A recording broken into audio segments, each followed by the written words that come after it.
The controversy of whether or not the Gentiles have to be circumcised to be saved, and the apostles standing on the matter that no, they don't have to be circumcised to be saved. Yet, you look right in the Torah, the command is explicit.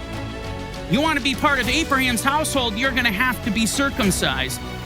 And so Paul, he doesn't have a choice here. He is going to have to deal with the law. He has to inject, he has to bring this into the conversation. And this is exactly what he did. Now, just as a way of reminder, what did Paul do when he brought the Torah to the table? He established the most important thing that we need to understand in regard to the Torah. And that is, you cannot be saved in and of yourself. Your own efforts in the Torah, your works in the Torah, they cannot save you. That is the foundation. Everything else can be built upon that. But if you don't have that, you will be built upon sand. You will be in deception. Why does Scripture say we can't be justified by the law and our own works? Because we've all failed to keep it. So you identify that. We've all failed to keep it.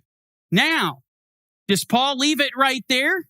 No, he does not leave us to our own demise. He recognizes this situation and he throws those anchor statements. Those statements that, okay, no, you're not justified by the law, but does that mean you turn your back on it? Does that mean you walk away from it? God forbid, right? And you look at Romans 3, what do we do after faith has come? Do we make void the Torah? God forbid. We establish it. We stand on the Torah of the Lord. And so we're going to move on to verse 19. Here we go. For I, through the law, I died to the law that I might live to God. Now here we go with Paul. For most of you, it sounds a little bit crazy, right? If we were just to isolate this statement in and of itself, it certainly sounds like to me, just read it. It sounds like he is done with the law. The law no longer is going to be instructing him. It has nothing to offer him. He is dying to it. He's moving away from it. The question is that what is really being conveyed?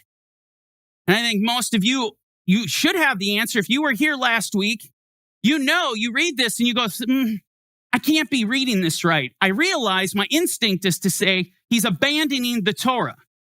But because the information that you have, you should have a red flag and going, no, that can't be what he's saying here.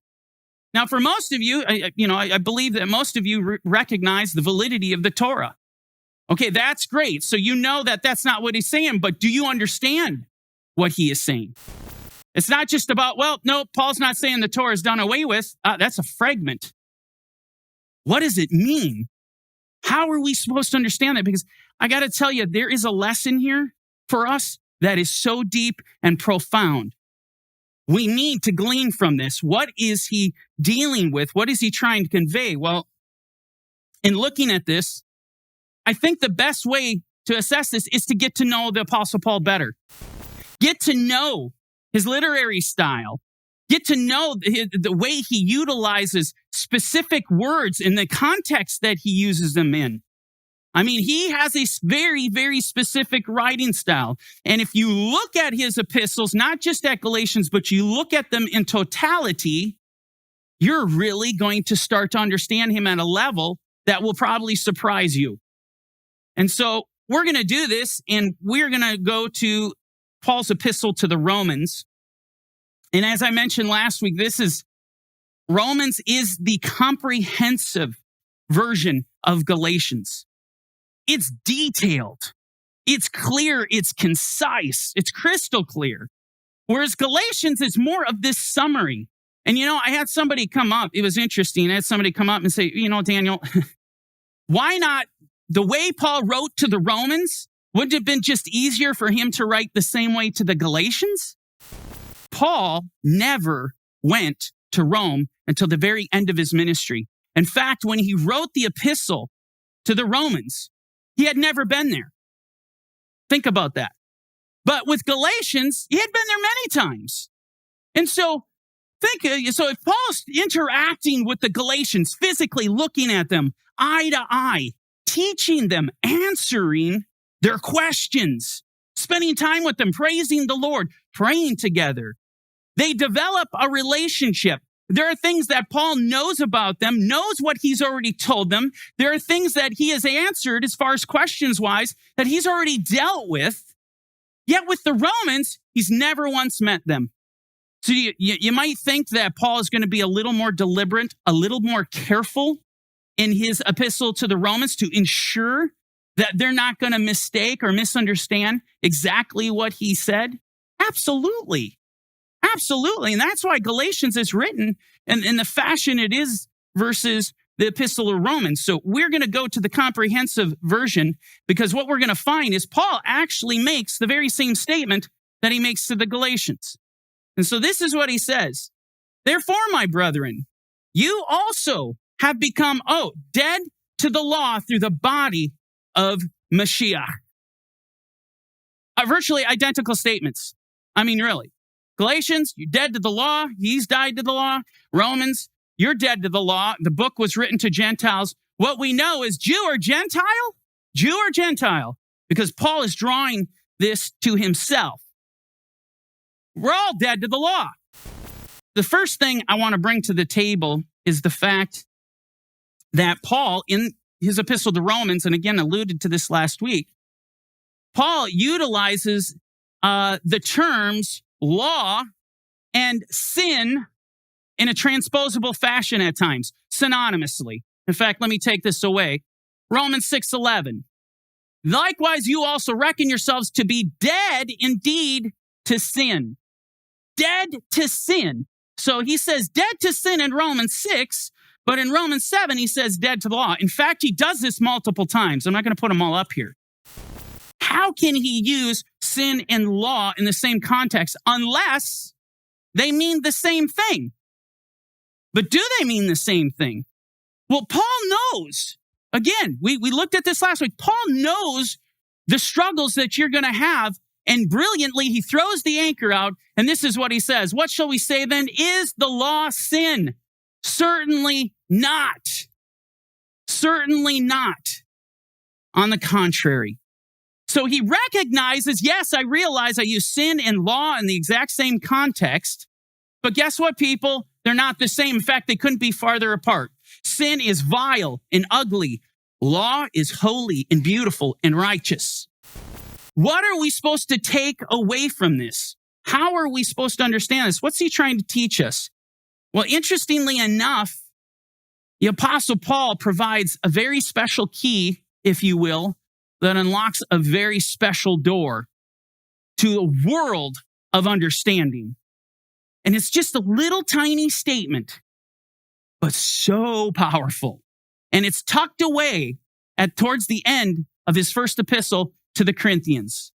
And when we look at this statement, it is going to clear all the fog up in regard to why Paul could possibly say we're dead to the law and yet say we're dead to sin. And the sin sounds like the law and the law sounds like sin. It totally brings perfect clarity. Let me take you to that verse. In 1 Corinthians 15, verse 56, the sting of death is sin, and the strength of sin is the law. That is it.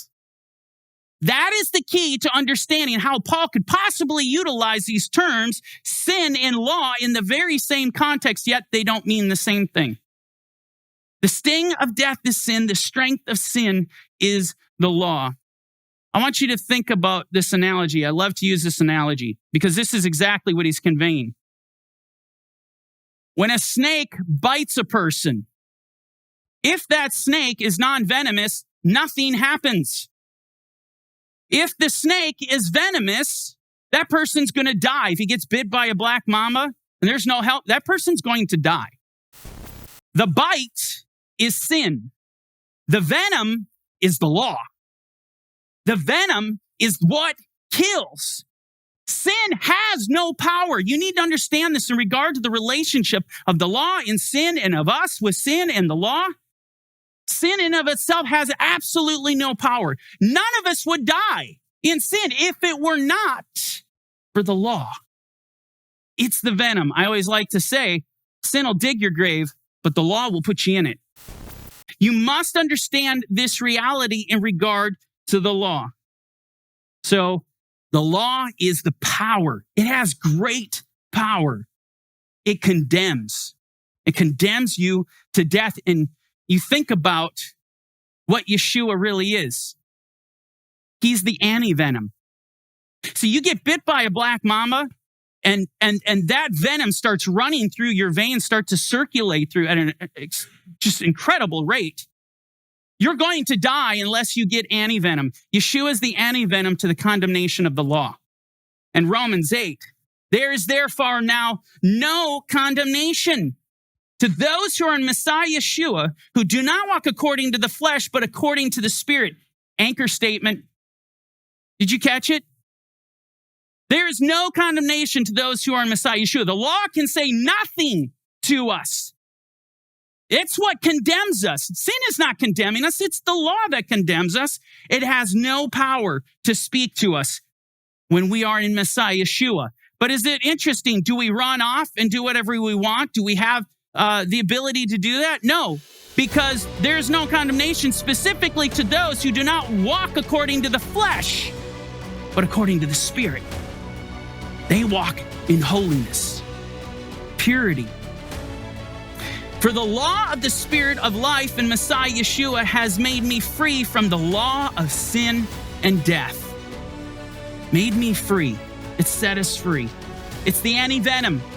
Yes, I was bit by a venomous snake. Yes, the venom went through and was going to kill me. But thanks be to God, I had the anti-venom. I had faith in the Savior, in the Messiah Yeshua. Hey there, this is Mike at Corner Fringe Ministries. Thanks for watching our video. If you liked the video or it encouraged you, do us a favor. Hit the like button. Don't forget to hit the share. And if you haven't done so already, please hit the subscribe button. Now, if you want to watch the rest of this video, hit the button here. And if you want to watch the rest of this series, you can check it out here. And don't forget, you can download the Corner Fringe Ministries app today on any of your Play stores. Thanks for joining us at Corner Fringe Ministries.